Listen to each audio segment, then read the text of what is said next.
faltaba que entren todos. A ver, Sí, exacto. Yo había dicho que ya estaba arrancando, este, porque soy un ansioso, pero bueno.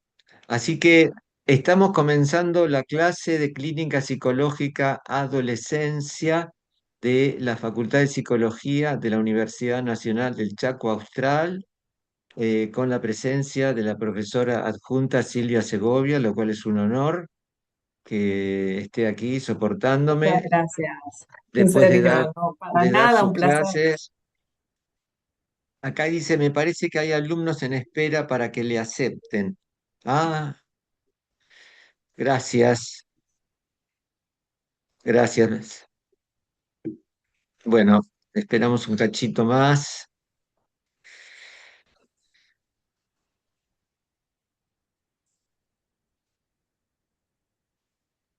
Disculpe, profe, Sí, creo que se confundió. Esta clase no es de clínica de adolescencia, sino de adultez. no, clínica psicológica adultos. Adultos. Exacto. Bueno, pero hay Lo, muchos adolescentes, Sergio. lo que pasa es que Silvia y yo tenemos un semblante muy joven, entonces es por esto.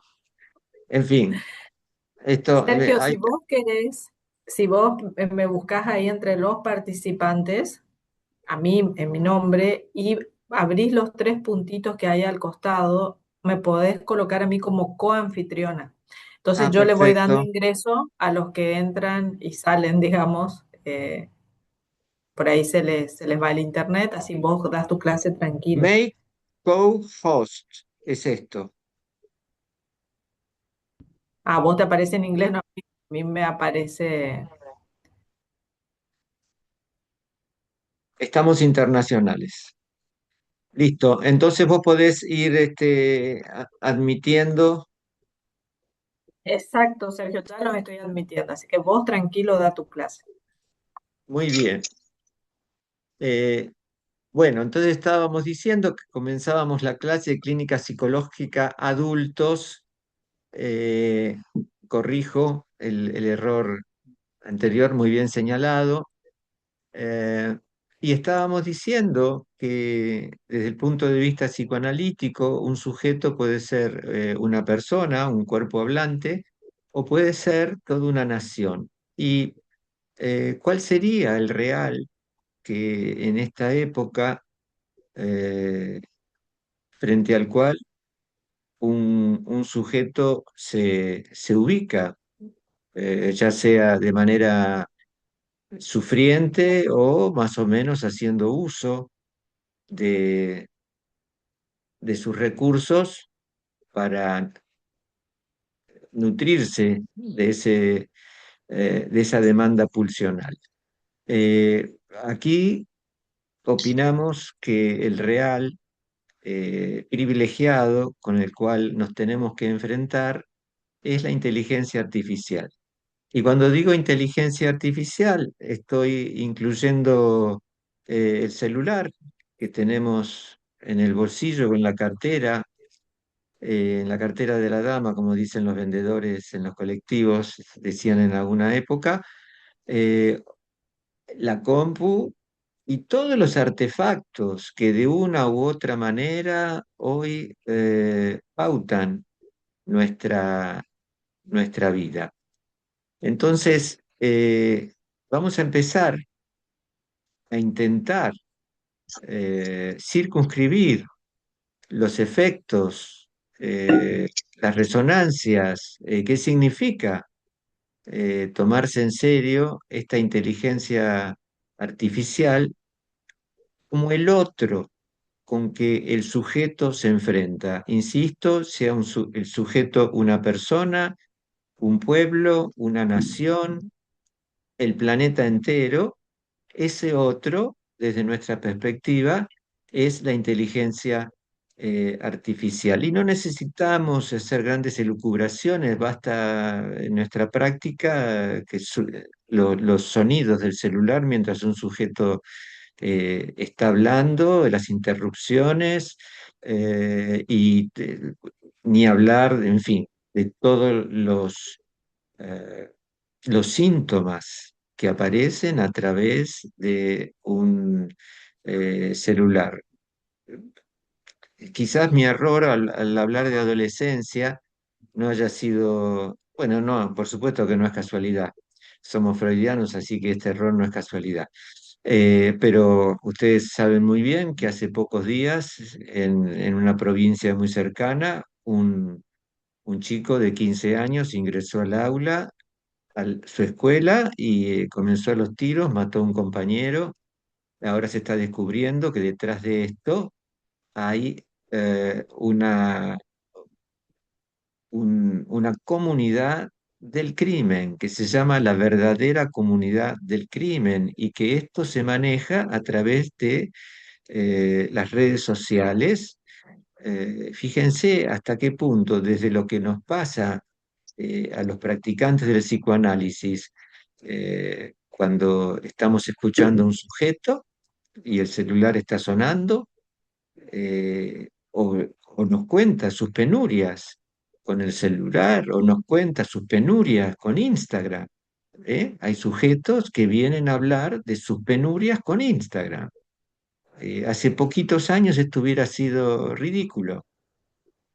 No, sus penurias con Instagram. Y no estoy hablando de adolescentes, estoy hablando de adultos, ni hablar de las aplicaciones, en fin, y demás, y de la imagen que puso fulano y de por qué apareció fulano o fulana en tal foto. Queremos indagar en esto, eh, con todo el bagaje que, que la bibliografía y el programa de clínica psicológica a adultos ofrece. Desde los teóricos vamos a abordar entonces esta perspectiva de considerar la inteligencia artificial como el otro del sujeto, eh, y vamos a considerar a este sujeto tal como Lacan lo encaró en sus últimos seminarios y en sus últimos escritos, eh, lo que se llama el parletre, el habla ser. Es decir, el sujeto sigue vigente, pero eh, Lacan, avisorando lo que ya estaba en ese momento en ciernes, eh, produjo un viraje y dejó de hablar tanto del sujeto para hablar del habla ser, del parletre, cuerpos hablantes, cuerpos afectados por el lenguaje, cuyo correlato, cuyo correlato es lo que él llama el goce, que no es otra cosa que la satisfacción de la demanda pulsional que Freud, con lo que se encontró Freud. Freud en realidad es un testigo, un testimonio privilegiado del inconsciente, y se pasó la vida, no le alcanzó la vida, puso todo su empeño para dar testimonio de lo que él escuchaba, del inconsciente. Eh, entonces tenemos esta inteligencia artificial, y hoy me gustaría leer eh, un par de textos primero sobre la perspectiva que queremos ir abriendo, cómo entendemos la inteligencia artificial, y luego nos vamos a meter con el parletre propiamente dicho, siempre en diálogo con lo que ustedes ven con la profesora Segovia. ¿eh? Silvia arranca desde otro lado, pero estamos hablando todo el tiempo de lo mismo. Probablemente Silvia hable más de sujeto y yo hable más de cuerpo hablante, pero estamos precisamente en la misma perspectiva. Bueno, dicho esto, eh, vamos a comenzar entonces a ver si tengo la suerte de poder compartir.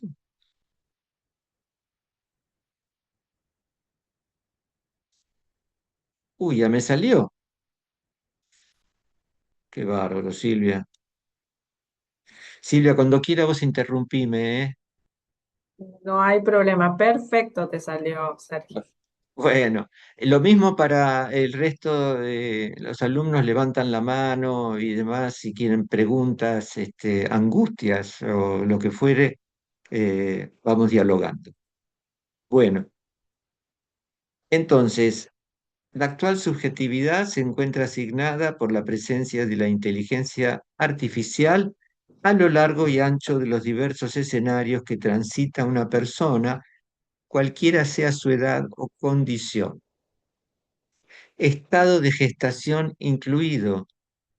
Hoy tenemos mujeres embarazadas con el celular sobre su pancita y ya podemos concluir que ese ser que se está gestando ya está recibiendo, porque esto está en Lacan, esto está en Freud, el sujeto ya está siendo influido, marcado por el significante antes de nacer.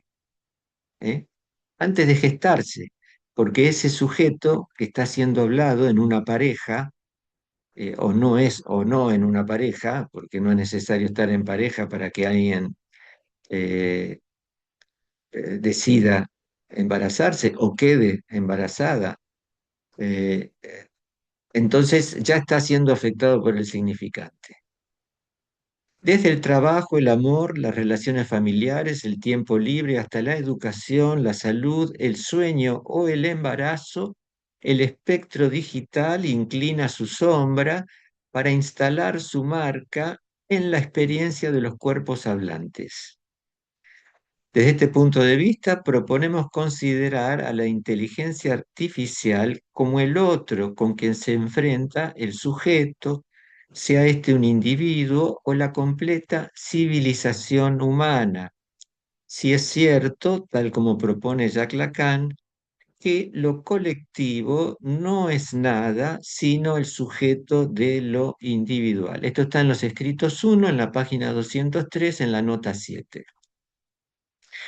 Siempre desde un enfoque abierto al estudio y la investigación, a manera de hipótesis, decimos que la consideración de la inteligencia artificial sugiere interrogar el intervalo entre el S1 y el S2, donde habita la satisfacción pulsional, lo real del sexo, cuya incidencia hace toda la diferencia entre el ordenamiento binario de un cuerpo digital y el régimen de goce propio de un cuerpo hablante. Vamos a darle un poquito de espacio a esta frase.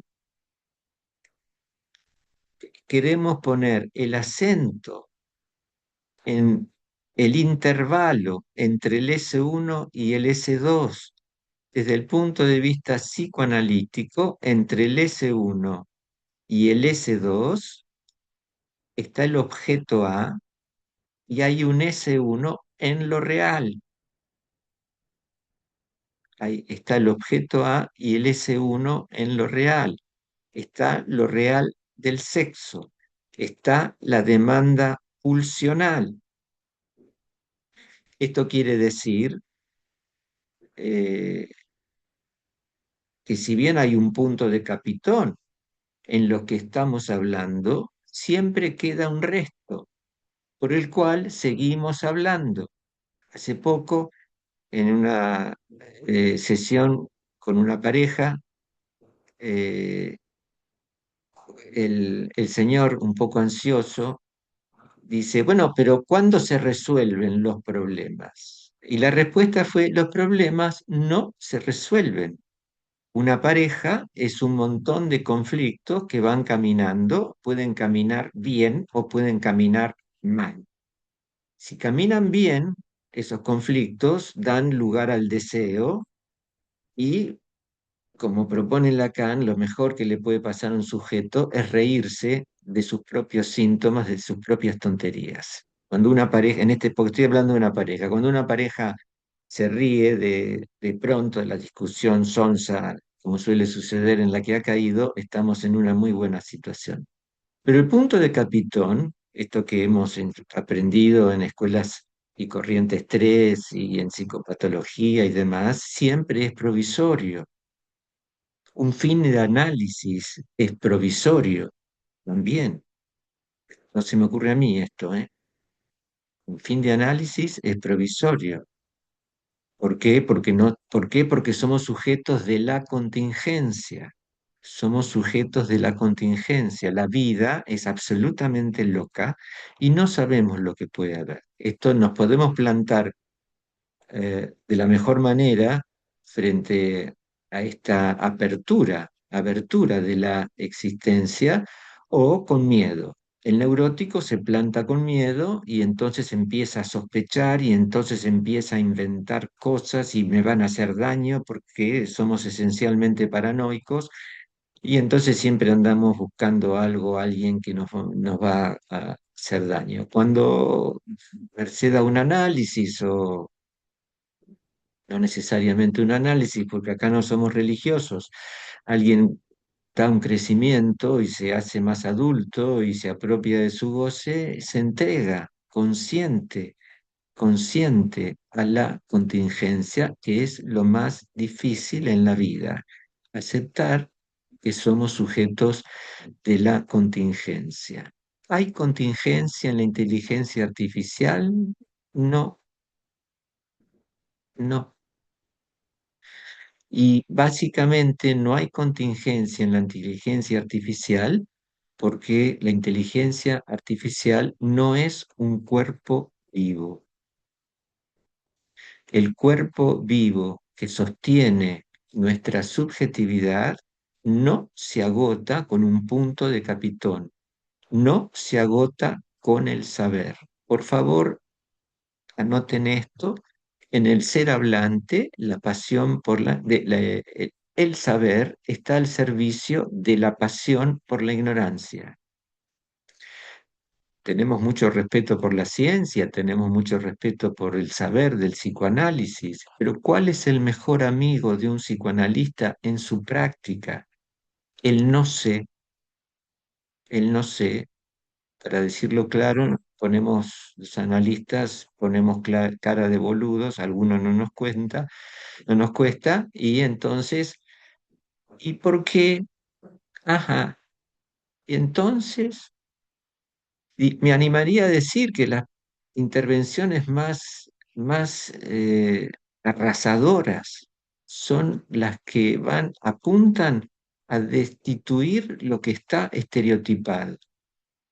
Alguien viene con algo, un pesar, un dolor, eh,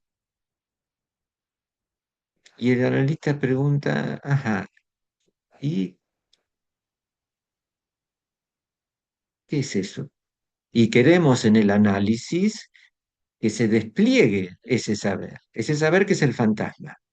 Queremos que se despliegue porque a partir de ese saber constituido y estereotipado es que un sujeto constituye su cuerpo, constituye su subjetividad y constituye un régimen de goce.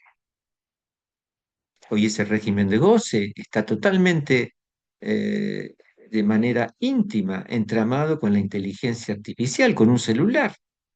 Insisto, no es solamente cuestión de los adolescentes, es cuestión de todo ser hablante eh, que tenga más o menos que estar más o menos incluido en el lazo social.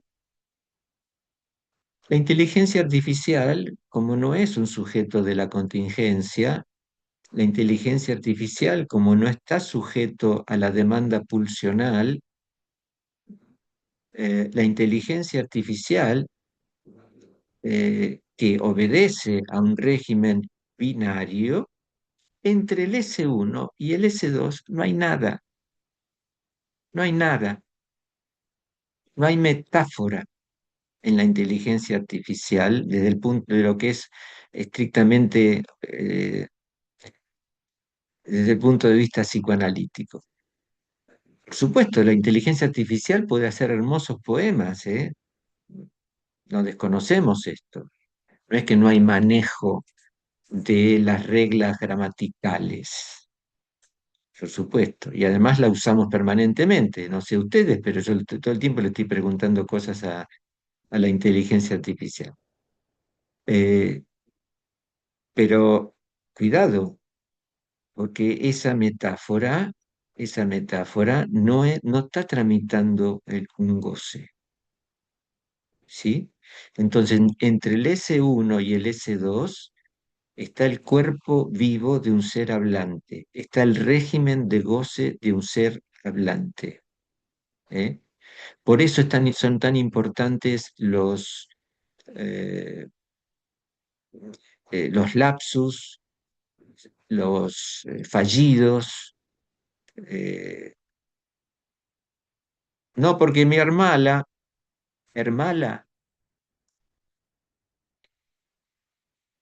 ¿qué haría entonces un practicante un tanto desorientado?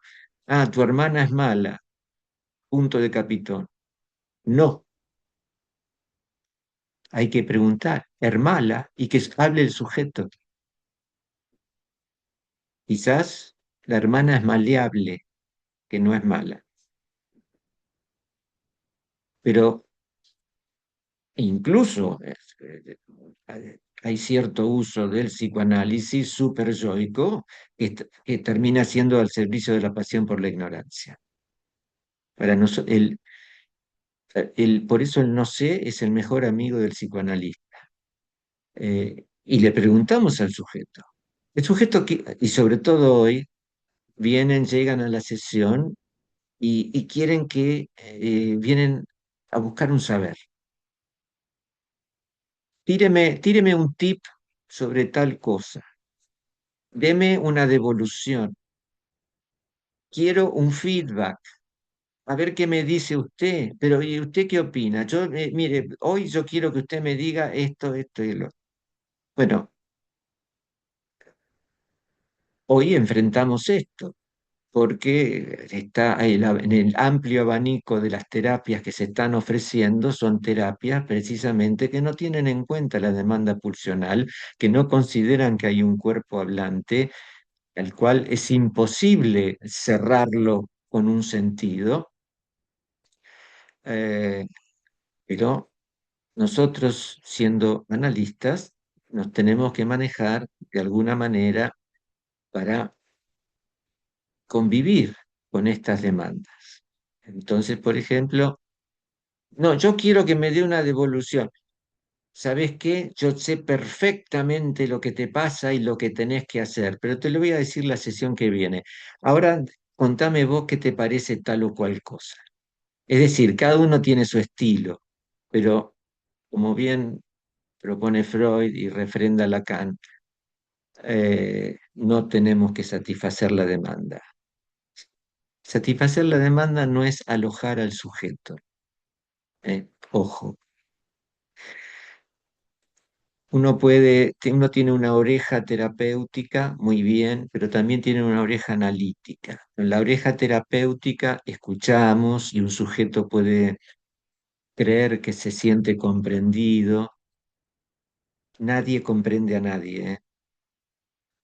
Un sujeto puede creer que se siente comprendido, muy bien.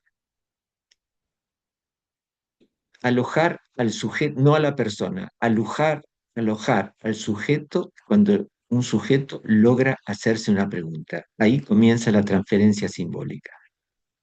Entonces, está muy bien ser amable. Nosotros tenemos que ser amables con la persona para poder acorralar al sujeto, para poder acorralar al sujeto. Y el sujeto está volando allí en torno al S1 y al objeto A. No está ni en el S1 simbólico ni en el S2 simbólico. No está en el punto de Capitón. ¿Eh? Eh, entonces, toda la diferencia entre el ordenamiento binario de un cuerpo digital y el régimen de goce propio de un cuerpo hablante. ¿Cómo vamos, Silvia? Perfecto, Sergio. Pens- Mientras que vos hablabas, yo pensaba algunas cosas porque hoy atendí analizantes y Sí, desde muy temprano, hoy arranqué a las 7 de la mañana porque no me quería perder esta clase y mis analizantes que se despiertan más temprano y vienen, digamos. Y pensaba esto de, digamos, de cómo se presenta la demanda hoy desde buscar un saber, porque nosotros pensamos siempre la ubicación del analizante, y yo siempre digo, el analizante se avala como analizante él. Viene una persona primero y después vemos si va a ser analizante, digamos, eso lo decide el analizante. En esa posición, el analista, bueno, tiene su posicionamiento, pero eh, vienen de esa forma, ya sí. no con la ubicación del supuesto saber, sino ya queriendo capturar el saber, como que uno tiene la obligación de dar la respuesta. Eso se ve mucho hoy, porque vienen muchas veces con la respuesta a lo que buscan. Ayer me decía una Esta analizante frase, en este que, vienen con la respuesta a lo que buscan.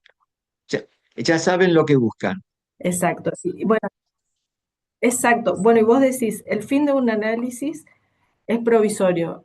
Ayer retoma un analizante, ya retomó varias veces, y cuando comienza a contar su angustia, es porque a la mamá le hicieron unos estudios, le salió una mancha, bueno, me explica todo, la mamá es una señora de más de 80 años, y me dice, le pregunté a la IA y ahí enloquecí. O sea, Ah, le qué mandó bárbaro, los estudios y la qué IA bárbaro. le dijo, por supuesto, lo horroroso de la respuesta era el diagnóstico. Entonces, yo como siempre te digo, Sergio, trabajé más sobre la pregunta a la IA, digamos, que realmente fue lo que provocó la angustia, porque en realidad no había ningún conocimiento de algún clínico que avalara eso que decía la IA, que es esto que vos decís, eh, lo que no media, esa metáfora, que no media en este cuerpo que tiene su tramitación del goce, digamos. O Ahí sea, está. me parece muy excelente lo que venís diciendo en lo que se ve a la clínica. Y bueno, y la analizante que atendía antes de comenzar la clase se fue muy angustiada acá porque vino también con las respuestas y se fue con muchas preguntas. Pero para cerrar, lo digo y te dejo seguir tu clase maravillosa. eh, Otra cosa que muestra la demanda con el tiempo de los analizantes, que esto es para pensarlo, reflexionarlo mucho, es cuando están ya hace bastante en análisis y tienen que tomar una decisión y no la toman. Algunos creen, bueno, quiere ir al analista para que le diga lo que tiene que hacer, pero en realidad ahí yo digo, es como que nosotros pareciera ser en esa transferencia les queda algo de no dar una respuesta inmediata, digamos, de ir analizando la situación y se vuelven cautos. Ajá. Vienen, digamos, a hablar, o sea, se van tomando más tiempo, van analizando más, haciendo un autoanálisis, por decirlo, analizando más las situaciones, y al ponerlo en palabras, me pasa mucho con analizantes de bastante tiempo que dicen, yo quería hablarlo acá, pero es como que yo me di cuenta de esto. O sea, comienzan ellos a encontrar su saber desde eso que no sabían que sabían, digamos. Ajá. Que con el tiempo de análisis también ellos van teniendo esto que nosotros hacemos al principio. No sé, veremos más adelante. O sea, creando estos Eh, tiempos, ellos mismos van creando sus tiempos en ese saber hacer con sus síntomas, digamos. Bueno, esto te dejo seguir, Sergio, sí, porque es muy vos apasionante. mencionaste la palabra cautos, que es sumamente importante porque resuena en el seminario de Lacan, los no incautos yerran. Entonces, efectivamente, y esto va totalmente ligado respecto de nuestra condición de sujetos de la contingencia. Es decir, si estamos cautos, somos cobardes, no arriesgamos nada. Una cosa es ser, en fin, tener un juicio íntimo respecto de cómo ubicarse, con qué distancia frente al riesgo, y otra cosa es ser un cauto que no te animas a nada, porque si no, bueno, hoy por hoy. y muy en la misma línea de esta inteligencia artificial, un sujeto quiere estar seguro. Los sujetos llegan y dicen, no, porque mi problema es, soy muy inseguro. Soy muy inseguro, soy muy inseguro, soy muy insegura, soy muy insegura. Si la expectativa es ser seguro, bueno, eh, olvídense, no se puede ser seguro. No puedes tener convicciones.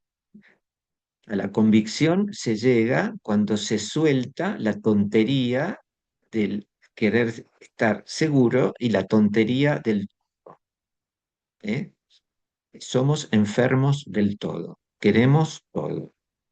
Y el querer todo o el querer estar seguro es lo mismo. Ya tengo todo previsto, todo perfecto.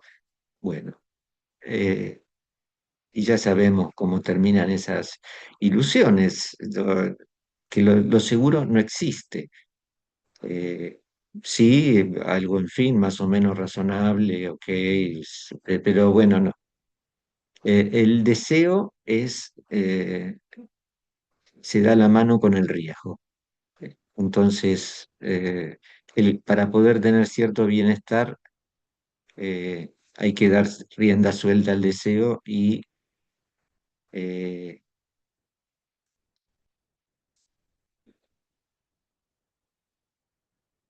admitir el riesgo. Seguimos entonces. De acuerdo con autores como Fabián Feinwax, hoy advertimos que lo que emerge es el proyecto de la ciencia moderna, que lo simbólico acabará eclipsando a lo real, es decir, aplastando ese cuerpo vivo, aplastando ese real. Es decir, que el sueño es que una palabra signifique una sola cosa, ¿eh? Las palabras, nuestro lenguaje tiene esto maravilloso de que nunca significa una sola cosa. Siempre puede haber una sustitución metafórica, el punto de capitán es provisorio, el sueño de la inteligencia artificial, tal como está implementada ahora, es que una palabra signifique una sola cosa.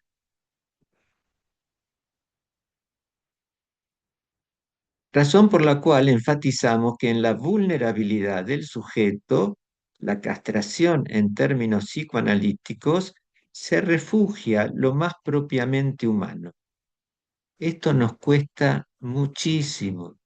No queremos saber nada, no queremos saber nada de nuestro trauma, no queremos saber nada de eso que nos duele. No, no, no. E incluso en la práctica hay que, quizás, el arte de un analista, a veces con suerte, es poder tocar ese núcleo de goce, no de una manera directa, porque lo que probablemente logremos es un rechazo. A veces no queda otra cuando está en juego la seguridad física o psíquica de un sujeto. Pero lo nuestro es más por la vía del equívoco significante, a veces por la ironía, a veces con el humor, a veces provocando vergüenza, o a veces por el absurdo. ¿Eh? Una máquina no puede no saber que no sabe. A lo sumo lo calcula. De la misma forma que una máquina puede adquirir una identidad consistente. En tanto, si hay algo por lo que se destaca el sujeto del inconsciente, es su permanente sustracción respecto de toda fijación identitaria. Bueno, a lo que asistimos hoy es a un énfasis en el ser, ¿eh? Toda la amplia gama de terapias apuntan de una u otra manera a enfatizar el ser. ¿Quién sos? ¿Cómo sos? Quiero saber quién soy. Es el anhelo de todo neurótico. ¿Quién soy? ¿Y por qué hago estas cosas? Quieren saber la causa. Y la causa está, va caminando también tomado de la mano del ser. Si sé la causa, ya sé quién soy. ¿Eh? Todo es enfatizar el ser. Fíjense, todo en las redes sociales, eh, todo el énfasis en, eh, s- ya sea soy maravilloso, soy hermoso, soy genial, influencer, qué sé yo, o sos lo peor o directamente nadie te mira, nadie te presta atención, estás totalmente excluido, por lo tanto, el super yo dice sos una mierda. ¿Eh? Entonces, es más, el super yo, el super yo es el garante del ser. ¿Eh? El super yo es una máquina de dar sentido. Esto es muy importante que lo registren. Un sentido coagulado, un sentido cerrado.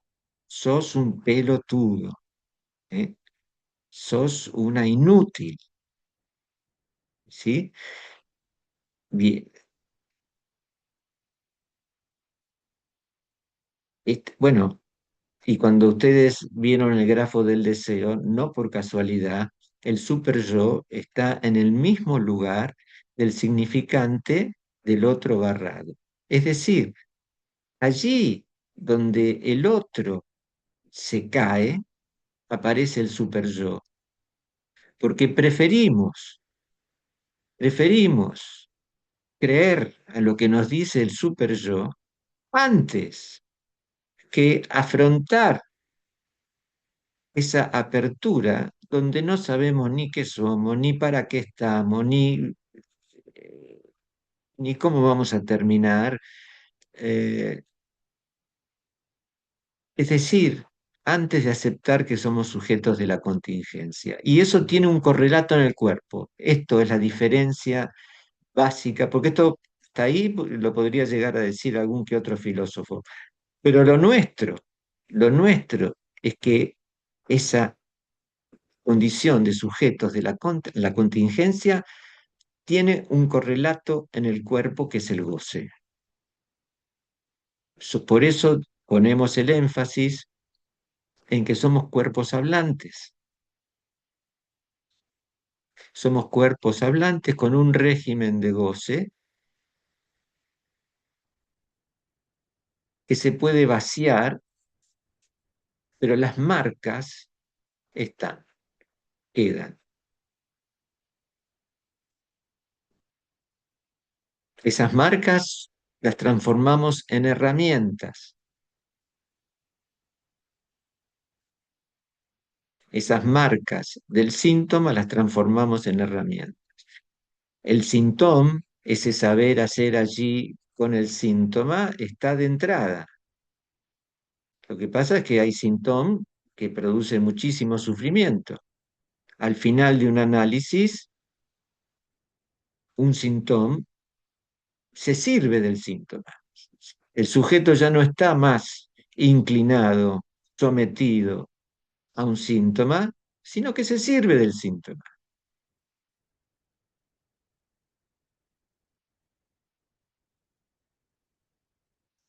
Bien, de hecho, el no saber es condición del acto analítico. Por lo demás, si se quiere, condición trágica mediante el algoritmo del ser hablante está fallado. Allí donde una máquina puede pensar la muerte, un cuerpo vivo se somete a la misma para que, gracias a lo imposible, lo necesario y lo contingente se tomen la mano por única vez. Eh, Esto lo tomamos, después haremos una explicación más precisa, quizás sirviéndonos de las fórmulas de la sexuación. Pero fíjense, donde lo contingente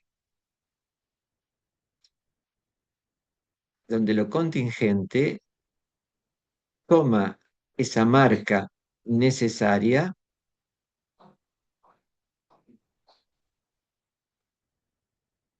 para entregarse a lo imprevisible.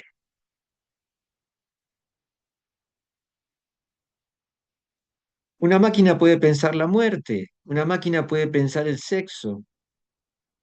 El ABC freudiano es que un cuerpo vivo, un cuerpo hablante, no puede pensar la muerte, no puede pensar el sexo. Cuando hablamos de lo real, la muerte es una figura imaginaria de lo real. Nosotros preferimos hablar de lo real como lo real del sexo, ¿eh? Allí donde el goce de un cuerpo nunca puede eh, complementarse con el goce de otro cuerpo. Lo que se puede lograr es que el deseo, es que el goce del uno se lleve bien con el deseo del otro, goce del uno y deseo del otro. Pero en tanto hay dos cuerpos o más, según la práctica que... Pero siempre es el otro. Donde hay dos cuerpos, hay dos goces. Porque el goce es del uno. ¿Qué quiere decir que el goce es del uno? Que el goce es del cuerpo propio. Y no hay otra manera. No hay posibilidad de complementarse. Si hubiese posibilidad de complementarse, no hablaríamos, no sería necesario hablar, tampoco existiría el amor, ¿eh? Esta no es una mirada pesimista. Qué horror lo que estamos descubriendo. No, no. Hay amor porque hay un vacío.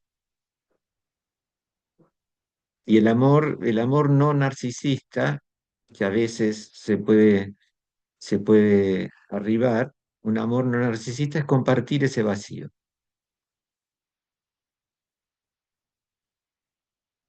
Es decir, donde uno va más allá de querer resolver todos los conflictos y todos los desencuentros y cada uno se hace cargo de sus síntomas.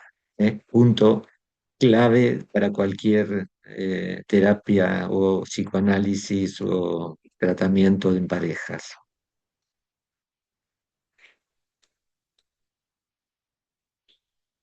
Por algo, autores como Eric Sadan precisan que defender lo real se convierte en nuestro nombre singular de la principal lucha política de nuestro tiempo. Me gusta mucho esta frase porque introduce la palabra política desde un punto de vista psicoanalítico.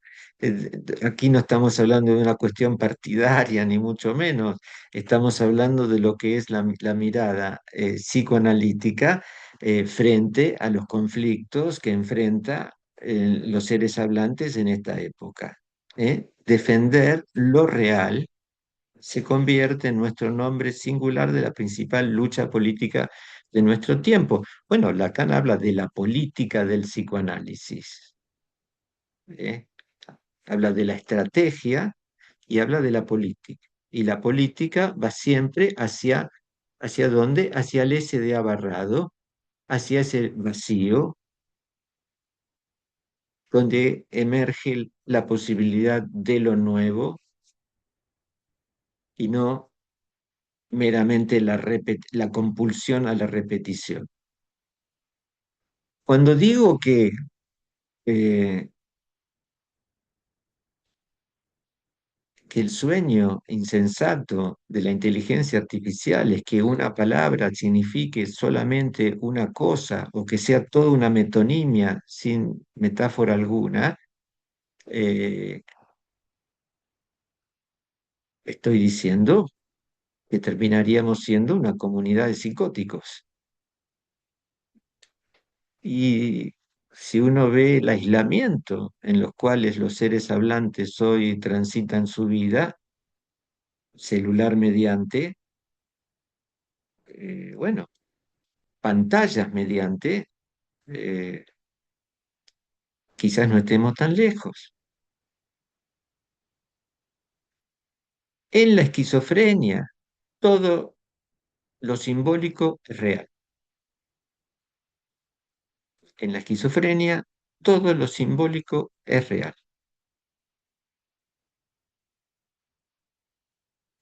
me pregunto si precisamente eso es.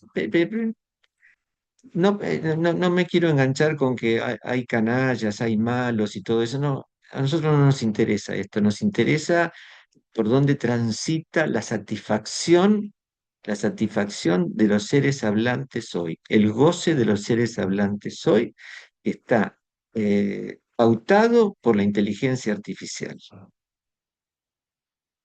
y que sume a los... pero las escenas cotidianas, ya sea una pareja o una familia cenando y uno con el celular, el otro, todos con el celular. Y hay distintas maneras, hay familias que logran eh, que el celular propicie la conversación.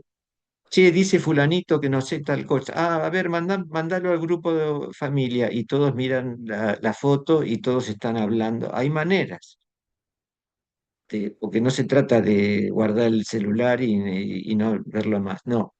Pero lo que sabemos y lo que asistimos en el consultorio es el aislamiento. El aislamiento, recuerda, en la esquizofrenia todo lo simbólico es real. Es esto que está denunciando Sadir.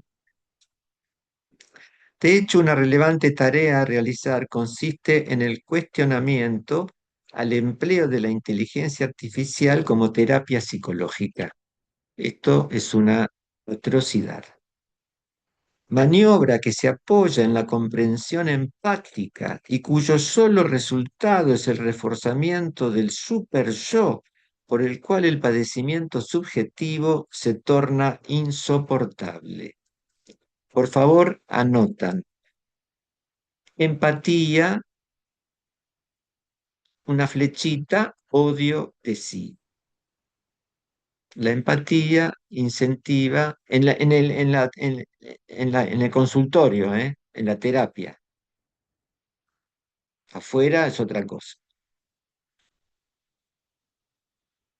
Cuando un analista es bueno. No, pero vos podés. A vos te sale, sí, dale. No, no, pero yo lo que pasa es que hago las cosas mal, pero no, a ver, fíjate que vos hiciste esto bien. Bueno, esto lleva a lo peor. ¿Pero qué entonces me dice, profesor, hay que ser un hijo de puta y hay que decir cosas canallescas y demás? No, por supuesto que no. Lo que tenemos que hacer es averiguar el trazo fantasmático por el cual un sujeto se sirve del, o mejor dicho, se somete al superyo.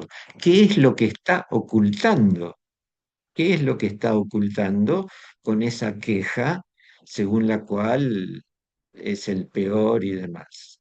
Y suele suceder que un sujeto prefiere eh,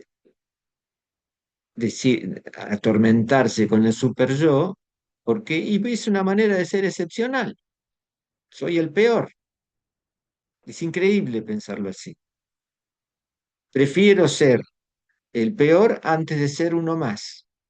Esto se verifica, ¿eh? Esto se verifica totalmente. El sujeto que se anima a ser uno más con su propia singularidad, ¿eh? Por supuesto, con su propio estilo, pero uno más ya le deja menos lugar al super yo. Soy el peor, soy el abandonado. Todo esto se alimenta de goce. ¿Por qué decimos que la comprensión empática empuja al super yo? Porque el super, el super yo responde a un régimen de goce. Hay un sujeto que está gozando con eso. Esto es lo paradójico. No sé si vieron la película La mujer de la fila. Si pueden verla, hay algunas cosas muy interesantes, pero en un momento, eh, la protagonista tiene un familiar en la cárcel, entonces en la fila de los familiares conoce gente, bueno, y se hace una amiga. Y esta amiga le dice algo eminentemente psicoanalítico, me juego que el guionista o se analiza o ha trazado algún rumbo con el psicoanálisis, y esta amiga le dice, mira, el dolor, sí, el dolor está. El sufrimiento es una elección. Ah, bueno, bueno, el dolor está, sí, porque es, nada, somos sujetos de la contingencia, porque sí, claro, cómo no, nos faltan cosas, la vida nos puede deparar. Ya el mero hecho de nacer eh, llorando, hay un cuerpo con dolor, hay un cuerpo con dolor. Ahora, el sufrimiento es propiamente neurótico, es decir, hay un sujeto que está gozando. Esto hay que tomárselo muy en serio, muy en serio, cuando escuchamos a un sujeto. Entonces, sí, una oreja terapéutica escucha a la persona.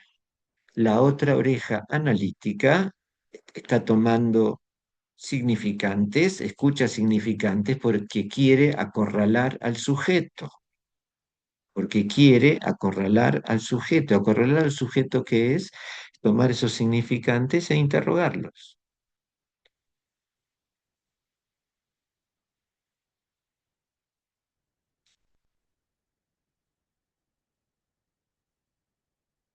Bueno, para más datos, tomar nota de los suicidios devenidos del uso de máquinas con fines terapéuticos.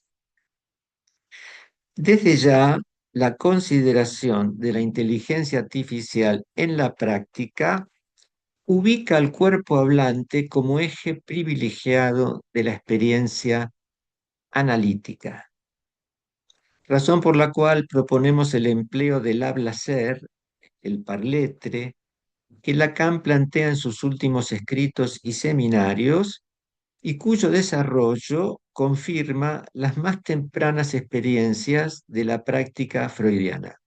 Acá hay algo muy importante, me gustaría que presten atención, lo vamos a seguir viendo. eh, Entre el primerísimo Freud y el ultimísimo Lacan, como si hubiese un trazo. Es notable que no se destaque más esto. Si ustedes leen tomo uno de Freud, en la serie de Morortu, ¿eh? Tomo uno de Freud en el proyecto de una psicología para neurólogos, escrito en 1895, página 376 y página 377. Ahí dice Freud, el prójimo es una noticia en el cuerpo propio. ¿De dónde sacaste eso, Freud? ¿Dónde lo sacaste? Intenté averiguar lo que pude, lo que alcancé a averiguar es que unos añitos antes Nietzsche había dicho el tú es más antiguo que el yo. Es decir, es el tú el que inventa el yo.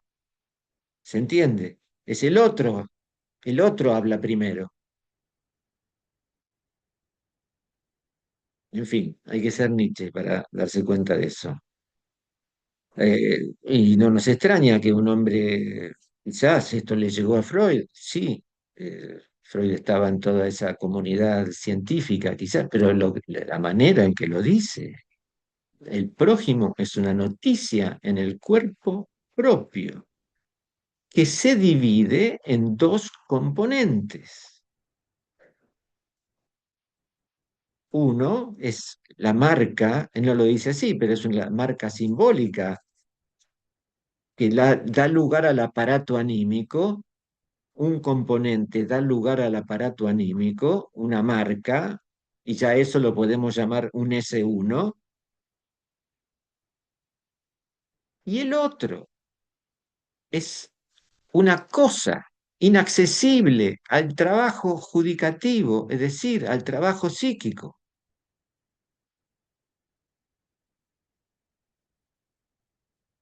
Podemos llamar a eso objeto A.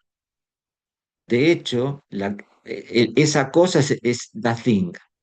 Creo que ya lo deben haber escuchado. Entonces tenemos esa marca, que es un S1 en Freud, la noticia en el cuerpo propio. Es maravilloso como lo dice. Es maravilloso, una noticia en el cuerpo propio. Y que tiene un partener, una cosa que es inaccesible al trabajo psíquico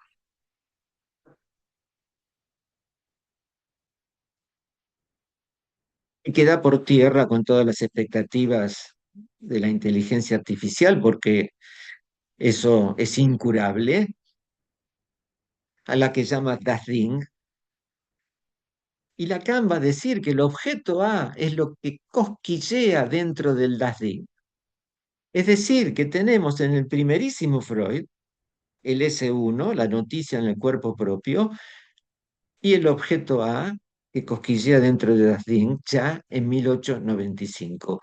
1973, 76, perdón, el Sintón, Lacan, ya de antes en la tercera, eh, en Italia, eh, Lacan habla del habla ser y habla del parletre. ¿Cuál es la fórmula del parletre? Un S1, esa marca, esa noticia en el cuerpo propio, y al lado un guioncito y el objeto A. S1A es la fórmula del parletre, el matema, perdón, matema, el matema del parletre. Es notable, es notable pensarlo así. Trazar un arco entre el ultimísimo Lacan y el primerísimo Freud se presenta como una tentadora posibilidad, como habrán visto ustedes. Me apasiona meterme con esto, así que todo lo que puedan investigar, meterse, leer, discutir, protestar respecto de esto, muy bien venido.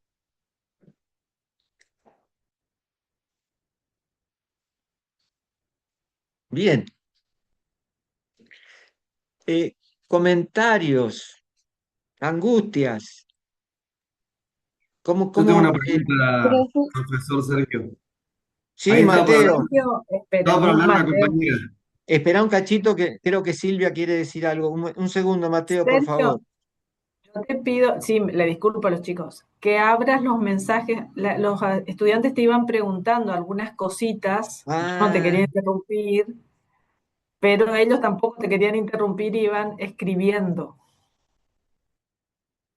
Tal eh, vez algunas ya no se puedan responder porque se avanzó mucho en la clase, pero por ahí capaz las ¿cómo se últimas. rescata? ¿Sabés, Silvia, esto, los mensajes? Hay una parte que dice mensajes, a ver, que me ayude otro más rápido, que está entre los, digamos, entre los participantes. Chat dice,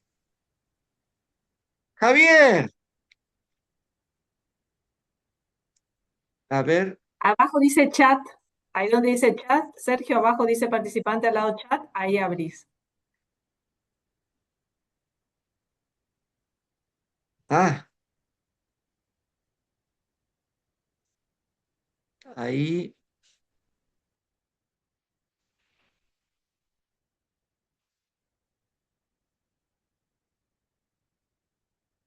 acá tengo.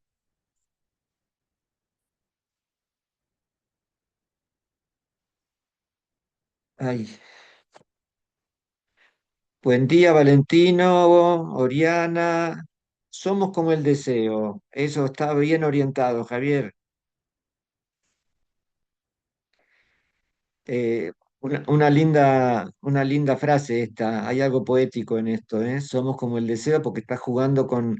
Estás instituyendo el ser. Bienvenido, bienvenido eso, ¿eh? Estás destituyendo el ser ahí, la consistencia neurótica del ser. Muy interesante lo que aportó el compañero. Guido, buen día. Rodrigo se graba la clase, gracias. Buen día, profe. Me parece que hay alumnos en espera. Van para van como para confirmar ese saber, sí. Esto lo decía Micaela, Soledad, es como lo que van con el diagnóstico de ansiedad o depresión porque vieron Reels o TikTok con los síntomas y se identificaron. Excelente, Soledad, sí, totalmente. Ahí vamos, sí, exactamente. Y si no hay deseo, ¿cómo queda el sujeto? Wow. Interesante, Victoria. Vos sabés que ayer leí un texto de un Pablo Castillo, es un colega de la Asociación de Psicólogos de Buenos Aires, a propósito de estas ampollas de fentanilo, de estos anestesistas, eh, estas dos personas que lamentablemente fallecieron y demás. Y él hacía una interpretación muy interesante. Vivimos en una época donde lo que buscamos es no sentir nada. Y o sea que ahora que yo te lo estoy contando, recuerdo eh, una colega eh, que atendía a adolescentes, y este no era tan adolescente, era un pibe cercano a los 20 años, y le decía lo siguiente respecto de beber alcohol y todo eso. Si te acordás lo que pasó anoche es porque no estuvo bueno. Es decir, la idea era tomar tanto que ya ni te acuerdes qué hiciste y qué no hiciste. ¿Eh? Entonces, este diagnóstico que hace este colega, eh, muy interesante, eh, porque la cuestión es no sentir nada, anestesiarse. Sí, porque, ¿y sabes por qué, Victoria? Porque el deseo es perdón la expresión, el deseo es un quilombo.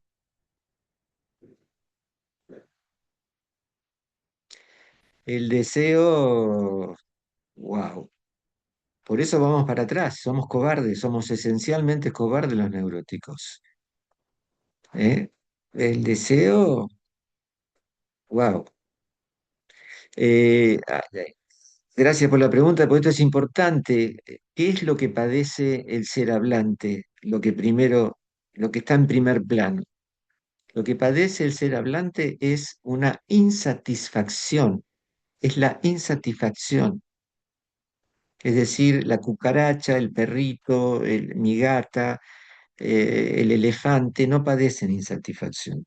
Tienen hambre, eh, van, comen, si no comen, tienen dolor. No, no es insatisfacción, nunca, no tienen insatisfacción, no están en el espectro de la insatisfacción. Nosotros vivimos en la insatisfacción. Entonces, que es la primera señal del deseo. Eh, ahora, por eso dice Freud que somos esencialmente histéricos. Él dice que la neurosis obsesiva es un dialecto de la histeria. Entonces, los machirulos que dicen, las mujeres son unas hinchapelotas.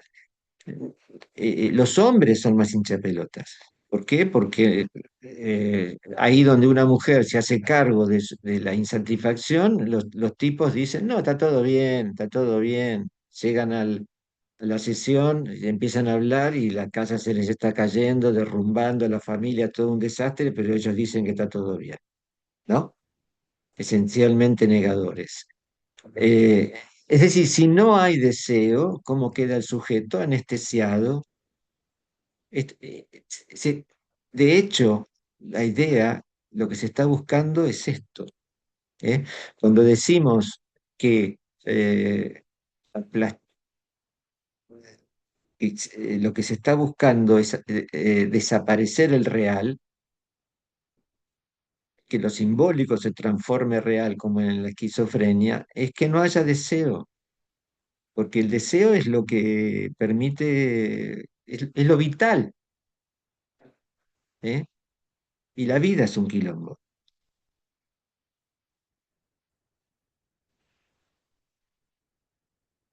En la esquizofrenia todo es real, todo lo simbólico es real, sí, Javier. Morena Solís. Están hablando de la profesora Silvia. Con la profe Silvia en psicopatología abordamos una unidad entera acerca de toxicomanías, alcoholismo y demás. Muy interesante. No habrá sido trabajos prácticos, ¿no? Se Sí, hicieron damos trabajos, material bibliográfico también. Un montón de cuestiones para pensar en lo que a medida que vos lees las preguntas y vas teorizando un poco sobre eso, es porque decías, somos como el deseo es bueno, y después dijiste el deseo es un quilombo, entonces somos un poco un quilombo. Yo somos empezaba un quilombo. a Sí, enlazar. Y sí, cuando sí. decís la insatisfacción, digamos, justamente o sea, lo que padece el sujeto de la insatisfacción, y hablaste de no querer saber de eso de alguna manera, es no querer saber del inconsciente, eh, o sea, este anestesiar, pero el anestesiar no es desaparecer, No, exacto, o sea, que exacto. quedan esperanzas, Sergio. Bueno, sí, ahí vamos. Sí, sí. Eh, Acá Guido dice, el dolor es inevitable, el sufrimiento una elección. Me hizo acordar a unas palabras de Alex Rovira, entre el dolor y la nada, prefiero el dolor. Bien, Alex, bien, Alex. Bien, intervenciones. ¿Alguien quiere hablar? ¿Quiere? Ah, no, estaba Mateo. Mateo, vos querías hacer una pregunta, un comentario. Sí, profesor, le quería hacer una pregunta porque me quedé pensando en una parte de la clase hace unos minutos que dijo que a la persona se la escuchaba y por otro lado se toma significantes del sujeto, que pasa más por una cuestión de lectura, ¿no? Interpreto yo, de lectura de los significantes más que de la escucha misma. ¿Puede ser? Sí, sí, sí, sí, sí. La oreja analítica está leyendo. Sí, está muy bien. Está leyendo porque además el escuchar un texto oral, leyéndolo, te permite cambiarle el tono, te permite cambiarle el tono sobre todo, importantísimo. Ahí donde un sujeto eh, dice algo de una manera totalmente por arriba, un analista, eh, qué sé yo, alguien puede, de acuerdo a cómo viene la cosa y demás, y alguien que dice, no sé qué fin tiene esto y sigue hablando, no, porque el fin de semana y el analista, no, fin. En fin, está buscando ahí un sujeto, un significante que el analista escuchó que hay algo con eso. A ver, que hable, que pase algo, que interrumpa el discurso estereotipado o lleno de sentido. Lo nuestro es quebrar el sentido para generar otro sentido. Javier levantó la mano. ¿Qué tal, profesor? ¿Cómo está? Qué lindo verte, Javier. Una alegría, ¿eh? Qué Igual, bueno. igual para mí. Su voz ya tiene una marca en nuestros corazones, en nuestro cerebro ya. Profesor, usted decía algo que tiene total sentido, digamos que para el esquizofrénico lo simbólico, digamos, se vuelve real porque se agota ahí, ¿no es cierto? O sea, lo simbólico se transforma en real porque se agota ahí. Y usted se debe acordar de este hombre que falleció muy famoso, Raúl Portal, ¿se acuerdan? Ajá, Que era sí. Un cómico. un cómico que usaba muchísimo la ironía. Y él hacía, ¿se acuerda? Creo que tenía el archivo más grande de la televisión argentina, por las cosas que se decían, cómo la gente se contradecía. Eso era lo gracioso, digamos, que él planteaba en su programa. Y recuerdo que él tenía una frase muy interesante que decía, dos frases que eran interesantes, irónicas, pero que reflejaban una realidad. Decía, no, si salió en la tele es verdad. ¿Se acuerda? Es cierto. No, esto salió, es cierto. Y después decía también, vamos a decir tal cosa, la gente lo va a tomar como cierto. Total, la gente, ¿qué sabe? ¿No es cierto? Era así como una... Era irónico, pero también te llamaba mucho a la crítica. Es eso, digamos, que la televisión fue como la antesala, digamos, de lo que hoy son las redes, ¿no es cierto? Y el tema de estar metido en los dispositivos. Sucede algo así, o mucho más fuerte todavía hoy, con el tema de lo que la gente considera que es verdad, ¿no? Una vez que está en las redes, hay mucha gente, por más que sea y que todo el mundo sepa que hay un montón de cosas que no son verdades, se transmiten conocimientos, pensamientos, aseveraciones, como si fueran totalmente reales. En el Sí, caso del esquizofrénico es preocupante, digamos, porque se encuentra con cosas que derivan, como en esta historia que usted está contando de ahí de Santa Fe, ¿verdad? Es sí. decir, alguien que tiene esta situación se encuentra con algo y como es simbólico, pero para él es real, después termina siendo totalmente catastrófico. Pero para los que no son esquizofrénicos y realmente viven la, la, lo virtual como una realidad, ¿cómo lo explicamos eso? Eso es una cuestión, o sea, ahí es donde se me complica a mí. Bueno, en cada sujeto esto juega de una manera muy particular.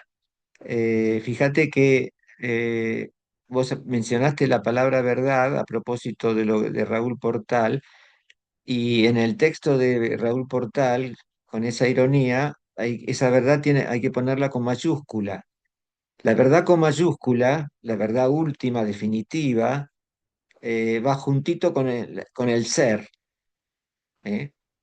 Esto es el fundamentalismo, y vivimos una época donde el fundamentalismo se filtra en todo momento, y no es necesario mencionar ideologías fundamentalistas, no, no, no. El sujeto que hace y está todo el tiempo con el celular y escucha a la influencer y está totalmente metido en eso. Los chicos de la True Criminal Community, que es donde forma parte este chico que mató a un compañero, están en un fundamentalismo. Todo fundamentalismo tiene algo criminal porque necesita un enemigo, necesita un enemigo. Hay que matar a algo o a alguien, no importa qué. Entonces, por eso racismo, odio, son todos rasgos de nuestra época. Fíjate que eh, la perspectiva psicoanalítica va exactamente a romper eso cuando busca la división subjetiva. No, no sé, Silvia, si ya estuvieron hablando de esto en psicopatología, lo deben haber hablado un montón. No sé si ya lo hablaste en los últimos, esta semana, pero la división subjetiva, nosotros buscamos la división subjetiva porque es allí donde se rompe el ser, se rompe la verdad con mayúscula, y alguien empieza a preguntarse, pero entonces yo, ¿para qué?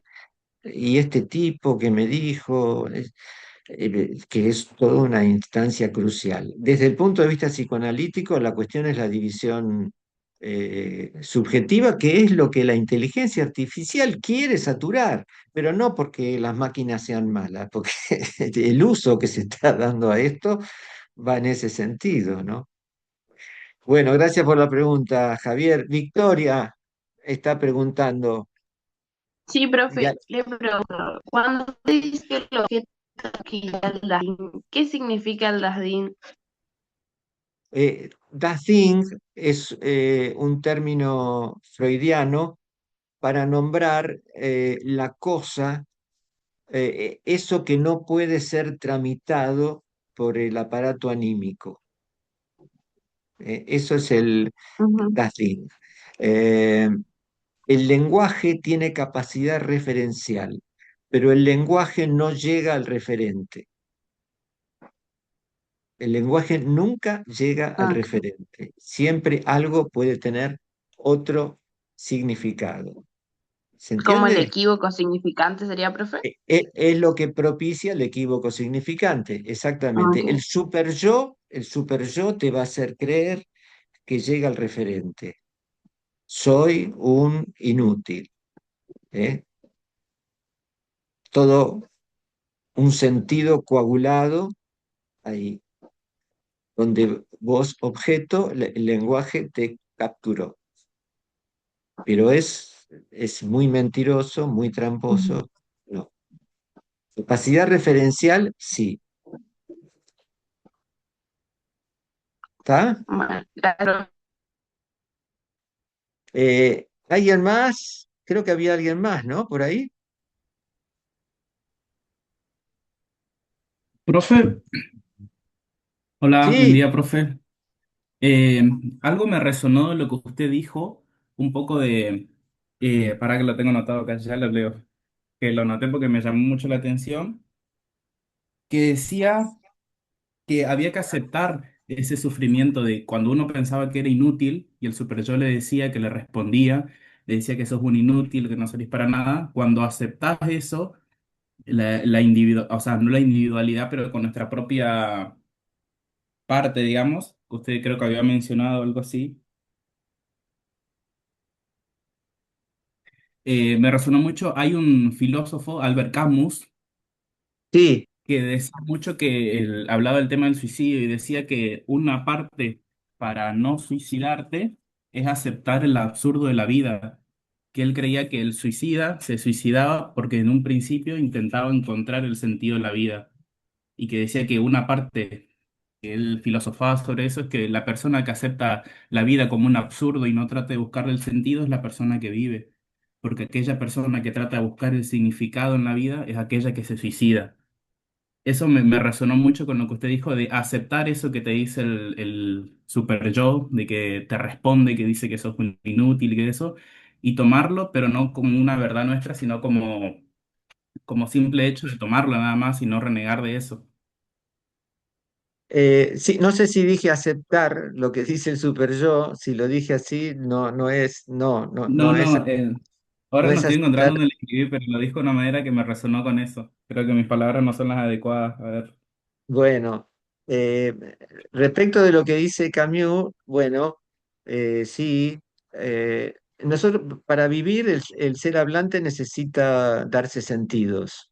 El tema es qué estatuto tiene ese sentido. Si es un estatuto fundamentalista, eh, entonces hay un sentido coagulado, encerrado, y ahí estamos en problemas porque si las cosas no son como dice ese sentido, bueno, puede haber distintos tipos de sufrimiento, uno de cuyos desenlaces puede ser un suicidio. La cuestión es que esos significados y esos sentidos, esas ficciones que nosotros elaboramos, el cuerpo es una ficción, el cuerpo hablante es una ficción. No sabemos nada de nuestro cuerpo. Tenemos representaciones nada más. ¿Eh? Entonces, que esas ficciones sean lo suficientemente flexibles como para poder confrontar las cosas a las cuales la vida nos arroja. ¿Eh? Entonces, nuestra vida, siguiendo la línea de Camus, si te entendí bien, Eh, la- nue- creo sí que nuestra vida tiene un registro de lo absurdo. Sí, podemos reírnos de nosotros mismos frente a eso, eh, totalmente. Las tonterías que hacemos, las cosas de las cuales nos preocupamos, eh, lo ridículo que, por lo cual sufrimos y las personas, esto está en la práctica. Es decir, cuando una persona de pronto se enganchó en el análisis, se comenzó a hacer preguntas y empieza a revisar cuestiones, se da cuenta de las cosas absurdas que ha hecho. Sí, y después se puede convivir con lo absurdo de otra manera, es decir, reírse de uno mismo y de las sospechas ridículas por las cuales hacemos cosas y darnos cuenta antes de meter la pata.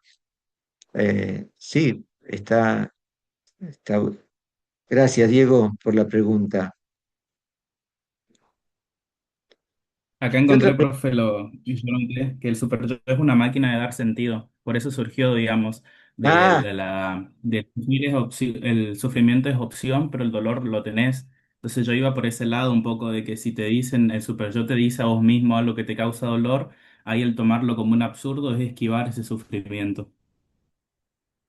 bueno, poder escuchar las tonterías del super yo como tonterías realmente, bueno, eso habla de alguien que ha transitado, ha logrado transitar un análisis. Sí, exactamente, tal cual.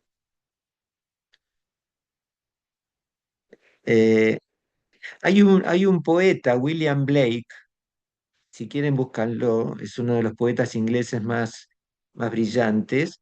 Ahí tiene un poema que habla del espectro, que ahora me acordé porque utilicé la palabra espectro en el texto que les leí. Y él dice que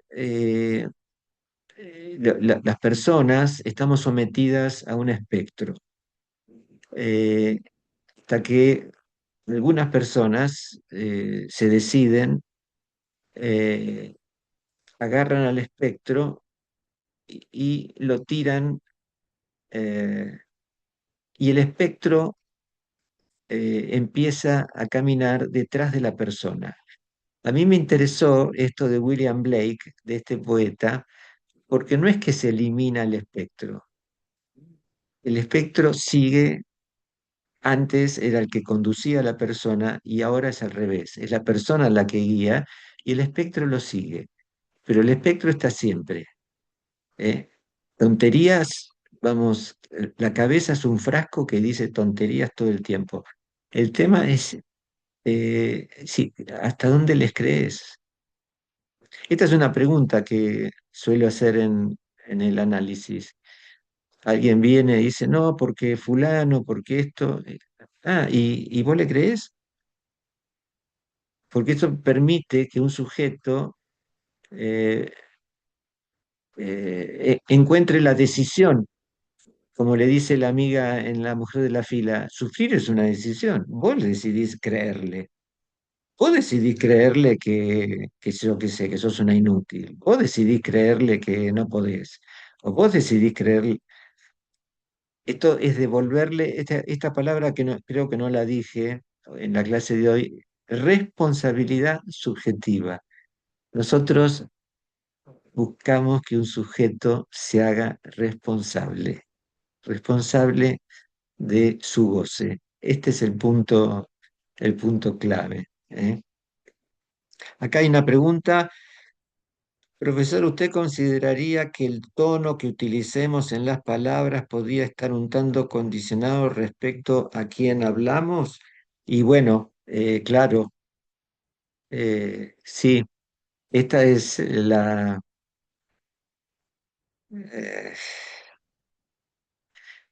esto es cómo se planta un sujeto frente al otro, nada menos. Mira qué pregunta que estás haciendo. ¿Cómo se planta un sujeto frente al otro? Uno se puede plantar sometiéndose, uno se puede plantar escuchando, uno se puede plantar enojado, uno se puede plantar como un prepotente. Eh, el tono. eh, sí, alguien que te increpa y devolverle con un tono firme, pero y sereno, puede dividir a la persona que te increpa. Sí, es, esto es, eh, Importantísimo. Bueno, acá lo que aparece a través de la pregunta de Micaela es lo que se llama el poder discrecional del oyente. Fíjense, fíjense, la palabra poder, la palabra poder es importantísima. Un segundo que conecto el cable de la batería.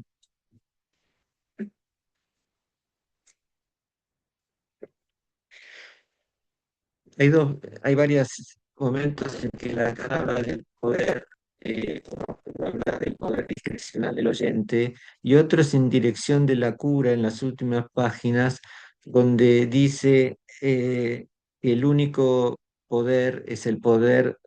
Esto es muy paradójico, esto es muy paradójico. El único poder es el poder de hacer el bien y por eso hace desastres. Por eso nosotros en la clínica no estamos para hacer el bien, no estamos para hacer el bien, estamos para propiciar la división subjetiva y que un sujeto se interrogue por su régimen de goce, que es distinto que hacer el bien. Hacer el bien es la comprensión empática que utiliza inteligencia artificial y que hace que la gente se suicide. Eh, ¿Sí?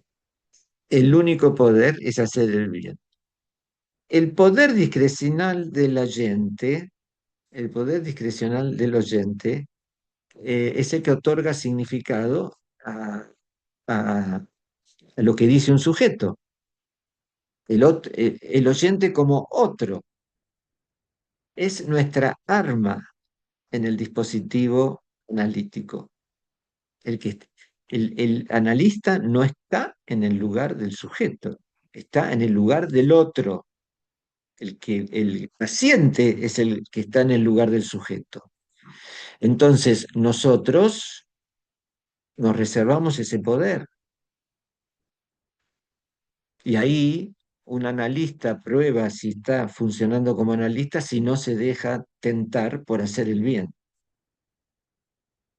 ¿eh? Por la comprensión empática, por dejarlo contento y demás, sino por propiciar una pregunta. ¿Se entiende, Micaela? Sí, perfecto. Bueno, otro comentario. Silvia, profesora, ¿algún comentario? Digo, como para que les quede más claro con algo que ellos que conocen, esto que vos estuviste hablando de la responsabilidad subjetiva, esto sí yo les nombré en la primer clase, hablamos un poco de eso. Pero me parece muy interesante esto que dijiste hoy de romper el sentido, digamos, de alguna manera, de la significación que trae el sujeto, digamos, para que se cuestione. Eh, y esto que decís de la escucha analítica, digamos, o sea, es un oído que a la vez interroga. Yo lo anoté acá, pero le quería anotar, lo anoté así como lo dijiste vos, o sea, como que propone una lectura. Cuando viene el hombre de las ratas, voy a tomar un caso que ellos conocen bien. Cuando viene Ah, dale. el hombre de las ratas y cuenta, o sea, dice Freud, él explica que se altera mucho cuando cuenta de esta, digamos, de esta, ¿cómo es? De esta cuestión de las ratas, no me sale ahora, de este castigo de las ratas, y tiene temor que le pase a su padre o a su amada, a su padre fallecido y a la amada. Y él estaba, lo contó angustioso, se paró, bueno, tuvo todo este posicionamiento. Y Freud dice, yo, si bien había todo esto de malestar, advertí cierto placer en Mm, eso que él sí, mencionaba. Bueno, ahí está eso que vos decís, uno escucha, pero lee lo que dice. Y claro. ahí hay una ruptura del sentido porque claramente eso después se vuelve en la base de lo que Freud propone para la neurosis obsesiva, que es estos sentimientos sádicos hacia personas amadas, digamos. Eh, Mm, y me parece fundamental para romper ese sentido que era solamente de terror con el que él se movía en teoría, con eso que pasaba, pero que en el fondo, en realidad, lo que había era deseo, digamos. Mm, Como para explicar esto que hoy te preguntaban cómo sería, digamos, y es un caso que ellos conocen, digamos. Como bien. también un caso que vieron el lunes en la conferencia 16 de esta mujer de 50 y pico de años, que el yerno pide el turno, pero ella, digamos, en esto que le sucede, que es la carta que le llega, que dice que su esposo, la conferencia 16 de Freud, sale con otra mujer, pero que ella, a la mucama que tenía confianza, le había dicho un día antes que lo peor que le podría pasar era enterarse que su esposo salga con una mujer joven. Entonces Freud dice, no es la carta lo que le produce el malestar, porque ella, antes que aparezca la carta, ya había dicho lo que le iba a hacer mal. Bueno, esto Mm, para que comiencen a meterse, voy a Freud porque estoy como tomando cosas que ellos conocen, digamos, pero es un poco lo que estuviste diciendo, digamos, eso que eh, lo voy a tomar con un caso actual de una adolescente que viene muy angustiada porque un chico la abandona y bueno, y estaba mal. Entonces yo le pregunto, te, ¿qué es lo que realmente te pone mal de todo lo sucedido? ¿O por qué te sentís así? Estás contando lo que viviste lindo, bueno, rompieron de común acuerdo, o sea, de como él se iba a otro lugar, entonces, ¿qué es lo que te pone mal? Y ella me dice que sabe muchas cosas de mí. ¿Y por qué sabe muchas cosas de vos? Salieron 2 meses, era muy poquito. Y porque yo se lo conté. ¿Y por qué se lo contaste? No sé. Bueno, eso deberías pensar.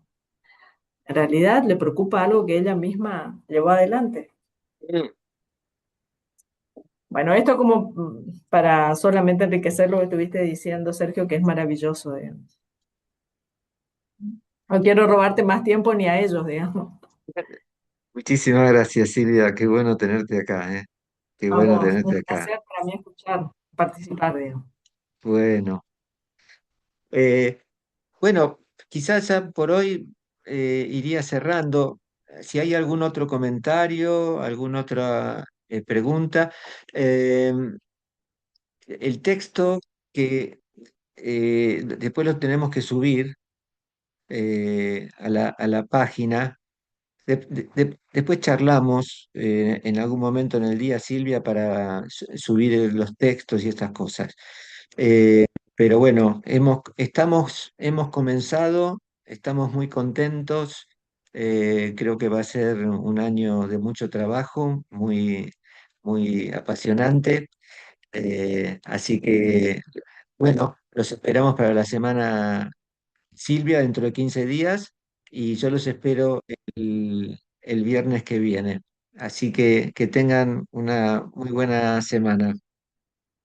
Gracias. Profe, Sí, antes de que termine, le quería sí, preguntar más a la profe Silvia, eh, cómo están subidos los contenidos, nosotros de igual manera tenemos un drive de la carrera donde está subido el material que dieron el año pasado.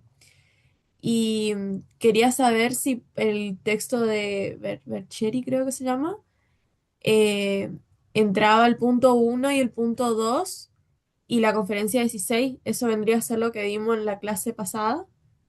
Exactamente. Y el Drive, ya para que Sergio también, digamos, tenga la información, vamos a manejar el mismo. Ahí está toda la información, Sergio. Está todo el material. Yo le tengo que cambiar el programa, nomás actualizar y está todo. Tengo que agregar solamente estos últimos textos que vos me habías pasado ahora, estos últimos tiempos, perfecto. pero lo otro está todo.